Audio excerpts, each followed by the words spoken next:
Welcome viewers to our channel LTT Let's Tax Talk. This is CA श्रुति गुप्ता. जैसा कि आप सबको पता है 31 जुलाई आ रही है and 31 July is the due date of filing income tax return. अगर कोई एक सैलरीड इंडिविजुअल है, किसी की इनकम फ्रॉम सैलरी है, तो वो कैसे अपनी रिटर्न फाइल कर सकता है, आज हम वही डिस्कस करेंगे. तो अगर कोई एक इंडिविजुअल जिसकी इनकम फ्रॉम सैलरी है, उसको अपनी रिटर्न फाइल करने के लिए फॉर्म नंबर ITR 1 फाइल करना होगा. अब ITR 1 फॉर्म में हम और कौन सी इनकम इंक्लूड कर सकते हैं? सैलरी इनकम के अलावा हम इनकम फ्रॉम हाउस प्रॉपर्टी और इनकम फ्रॉम अदर सोर्सेज भी इंक्लूड कर सकते हैं. सिर्फ और सिर्फ यही 3 फॉर्म्स ऑफ इनकम के लिए ITR 1 फॉर्म अप्लाई होता है. मेरा एक सजेशन रहेगा, फॉर्म को फिल करने से पहले आप कुछ डॉक्यूमेंट्स सॉफ्ट में या हार्ड में अवेलेबल रखें, जिससे आपको फॉर्म फिल करने में आसानी रहेगी. वो डॉक्यूमेंट्स हैं, first is form 16 issued by the employer. अगर आपके पास फॉर्म 16 अवेलेबल नहीं है तो आप अपनी सैलरी स्लिप्स रख सकते हैं या फिर bank statement. Second is interest certificate. अगर आपने कोई हाउसिंग लोन लिया हुआ है तो बैंकर आपको इंटरेस्ट सर्टिफिकेट इशू कर सकता है. एंड थर्ड इज अगर आपने कोई इन्वेस्टमेंट की हुई है तो उनकी रिसीट्स, जैसे कि आपने कोई इंश्योरेंस प्रीमियम पे किया हुआ है, मेडिक्लेम प्रीमियम पे किया हुआ है, अगर कोई म्यूचुअल फंड में इन्वेस्टमेंट की हुई है, ATG कोई डोनेशन दी हुई है, तो इस तरीके से आपने कोई भी टाइप की इन्वेस्टमेंट की है तो उनकी रिसीट्स, इन सब चीज़ों को, इन सब डॉक्यूमेंट्स को अगर आप हैंडी रखेंगे तो फॉर्म फिल करने में ईजी रहेगा. चलिए अब हम देखते हैं पोर्टल पर कैसे हम अपना फॉर्म फिल कर सकते हैं प्रैक्टिकली. चलिए अब हम income tax e filing portal पर लॉगिन करते हैं. Click login. URL में डिस्क्रिप्शन बॉक्स में मेंशन कर रही हूँ. यूज़र ID इज पैन पंच करने के बाद हम कंटिन्यू करेंगे. अब हम पासवर्ड एंटर करेंगे.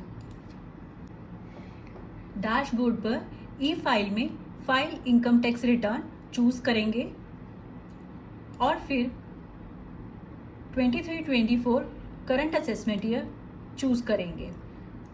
23-24 इज द असेसमेंट ईयर जिसकी रिटर्न हम फाइल कर रहे हैं, वो होता है फाइनेंशियल ईयर, दैट इज 22-23. और जिस ईयर में हम अपनी इनकम असेस करके फाइल करते हैं, that is assessment year 23-24.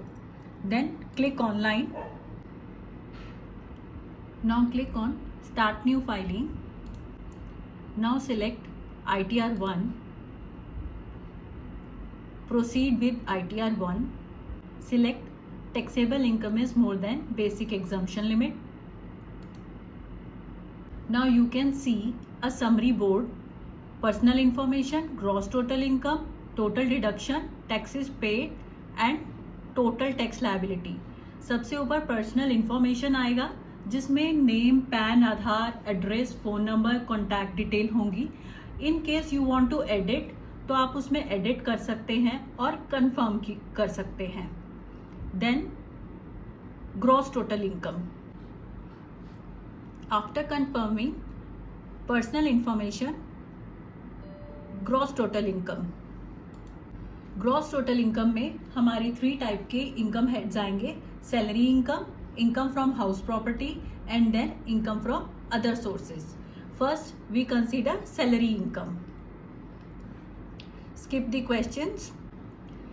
Salary income में जो हमारे को एम्प्लॉयर ने फॉर्म 16 इशू किया होगा उसकी सारी डिटेल्स ऑटो पॉपुलेटेड आएंगी. इन केस आपको कोई डिडक्शन ऐड करनी है तो हम एडिट में जाके उस डिडक्शन को ऐड कर सकते हैं. Second is income from house property. अब हमारी 2 टाइप की इनकम होती हैं. First is self occupied. Self occupied में हमें इंटरेस्ट ऑन हाउसिंग लोन की डिडक्शन मिलती है up to the limit of ₹2 lakh. तो वो हम यहाँ पे यहाँ पे एंटर कर सकते हैं और सेव कर सकते हैं. Next is let out. Let out में कोई हमारी रेंटल इनकम है और हमने कोई इंटरेस्ट पे किया है ऑन बोरोड कैपिटल, वो भी हम यहाँ पंच करके सेव कर सकते हैं. This is how we add income from house property.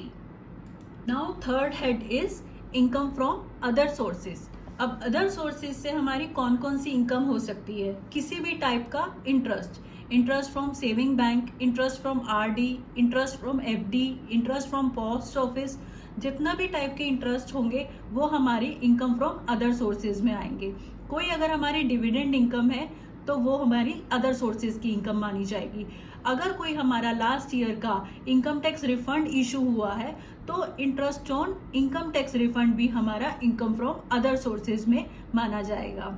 In case other than these 3 heads कोई और भी हमारी इनकम है, income from other sources, we can add it from this tab.